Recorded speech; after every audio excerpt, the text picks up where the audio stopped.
नमस्कार किसान साथियों। आज हम अत्यधिक बारिश के कारण मिर्च या टमाटर की फसल में जलभराव की समस्या पर चर्चा कर रहे हैं। किसान साथियों, अधिक बारिश होने की वजह से हमारी जो मिर्च या टमाटर की फसल है उसमें जड़ गलन की समस्या बहुत ज़्यादा आती है।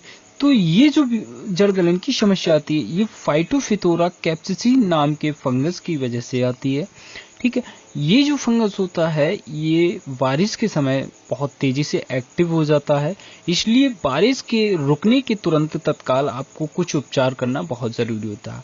मैं उपचार भी आपको वीडियो के लास्ट में बताने वाला हूँ, आप इसको कैसे कंट्रोल करेंगे। किसान भाइयों, पहले इसके बारे में जान लेते हैं। किसान भाइयों, जब अधिक बारिश वर्षा के कारण मिट्टी में जब लंबे समय तक नमी बनी रहेगी या फिर लंबे समय तक खेत के अंदर पानी भरा रहता है उस तो हमारी जो मिर्च या टमाटर के पौधों की जड़ों पर फंगस का संक्रमण अधिक बढ़ जाता है, जिससे कुछ पौधे कुछ समय बाद वो सूखने लगते हैं और समय के साथ वो पौधे नष्ट भी होने लगते हैं। इसलिए हमें एक अच्छे विशेषज्ञ डॉक्टर की आवश्यकता होती है, जो आज हम आपको इस बीमारी से ग्रस्त पौधों की पूरी जानकारी या आपकी पूरी तरह से फसल को बचाने में मदद करेंगे। किसान साथियों, ये होता क्या है, जब फंगस पूरी तरह से जड़ों को जकड़ लेता है, जड़ पे बैठ जाता है और उसको जकड़ लेता है, तो वहाँ से जो पौधा न्यूट्रिशन ले रहा था, मिट्टी से जो जितना भी न्यूट्रिशन ले रहा था वो न्यूट्रिशन लेना बंद कर देता है, वो ऊपर न्यूट्रिशन नहीं ले पाता, जिसके कारण जो हमारा पौधा होता है वो बिल्कुल उसकी जड़ें ब्लॉक होने की वजह से वो पौधा कोई भी न्यूट्रिशन नहीं ले पाता, जिसके कारण वो हल्के हल्के वो पौधा हमारा जो होता है वो मुरझाने लगता है और कुछ समय बाद मुरझाने के बाद में कुछ समय बाद वो नष्ट हो जाता है। अब इसको हमें बचाने के लिए हमें कुछ ट्रीटमेंट करना बहुत ज़रूरी होता है। ट्रीटमेंट में आज हम आपको बताने वाले हैं, कुछ तो आपको मिट्टी में देना है, नीचे डालना है, और कुछ आपको एक ड्रिंचिंग, एक चोइया करना है। केवल आपको 2 काम करने होंगे। चलिए सबसे पहले जानते हैं जो आपको मिट्टी में देना है। किसान भाइयों, अगर खेत के अंदर पानी है तो सबसे पहले पानी को निकाल दीजिए तुरंत ही। पानी निकालने के बाद में जैसे ही बारिश रुक जाती है आपकी, पानी निकालने के बाद में आपको कुछ ट्रीटमेंट देना है।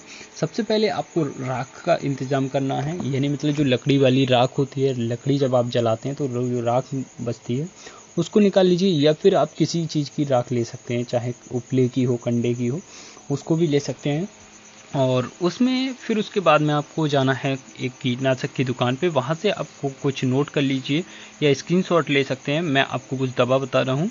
आपको इसमें लेना है थाइपोनेट मिथाइल 70% WP फॉर्म में, यानी मतलब रोको आपको मिल जाएगी बायोस्टेट कंपनी की। या आपको 100 ग्राम पर बीघे के हिसाब से देना है, यानी मतलब 500 ग्राम प्रति एकड़ के हिसाब से।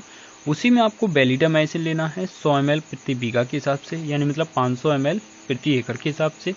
उसी में आपको एक जो पानी को एब्जॉर्ब करने वाला लेना है, यानी मतलब आप जेवा ले सकते हैं 1 किलो बीघा के हिसाब से, यानी मतलब 5 किलो प्रति एकड़ के हिसाब से। जेवा आपको UPL कंपनी का मिल जाएगा। अगर इसका खर्चा आपको ज़्यादा लग रहा है तो अगर आपके यहाँ पे बायोट्यूजन, यानी मतलब ग्रीन क्रॉप साइंस कंपनी का आता है बायोट्यूजन, ये छोटी सी कंपनी है लेकिन ये चीज़ प्रोडक्ट अच्छा दिया है इन्होंने। अगर ये आपको बायोट्यूजन जहाँ मिलता है तो आप ले सकते हैं। बायोट्यूजन आपको 100 से 200 ग्राम पर बीघे के हिसाब से देना है। अगर हल्का पानी है तो 100 ग्राम दे सकते हैं, ज़्यादा पानी भर चुका है तो 200 ग्राम दीजिएगा। ठीक है, यानी मतलब 1 एकड़ के खेत के अंदर हल्का पानी अगर भरा है तो आप 1 किलो एकड़ के हिसाब से, और ज़्यादा पानी भर चुका है तो 2 किलो पर एकड़ के हिसाब से। ठीक है, ये तीनों दवा आपको राख में मिक्स करनी है और उसी में हल्का सा रेत ले लेना है, रेत मिक्स कर लीजिए और मिक्स करके और आप अपने खेत के अंदर पानी निकालने के बाद उसमें डाल दीजिए। ठीक है, बढ़िया से बिखेर दीजिए, पूरे खेत में एक समान बिखरना चाहिए। और उसके बाद में आपको 1 से 2 दिन बाद आपको उसमें चोइया करनी है, यानी मतलब ड्रिंचिंग करनी है। ड्रिंचिंग में आपको देना है टाटा कंपनी का ताकत नाम से मिल जाएगा, जिसमें कि कैप्टन प्लस हेक्सा टेक्निकल है, और आपको प्लांटोमाइसिन आपको ले लेना है, एक एंटीबायोटिक। अब यहाँ पे जो डोजेज रहेगी दोस्तों, 2 से 3 ग्राम पर लीटर के हिसाब से आपको ताकत देना है। और यानी कि मतलब मैं कुछ टंकियों की डोज बता देता हूँ। 15 लीटर पानी में 40 ग्राम ताकत देना है और 10 ग्राम प्लांटोमाइसिन देना है। 20 लीटर वाली टंकी में आपको 60 ग्राम ताकत देना है और 15 ग्राम प्लांटोमाइसिन देना है। 25 लीटर वाली टंकी में 70 ग्राम ताकत देना है और 20 ग्राम प्लांटोमाइसिन देना है। अगर एक एकड़ खेत के अंदर आप लगा रहे हैं तो 150 लीटर अगर पानी लगा रहे हैं तो आपको 400 ग्राम ताकत देना है और 100 से 120 ग्राम आपको प्लांटोमाइसिन देना है। इस तरह आप अच्छे से आप ड्रिंचिंग कर दीजिए और बढ़िया से आप ड्रिंचिंग करने के बाद में आप 3 दिन बाद देखेंगे तो पौधा आपका बिल्कुल स्वस्थ और सुरक्षित बना रहेगा और काफ़ी बेहतर आपको परिणाम देखने को मिलेंगे।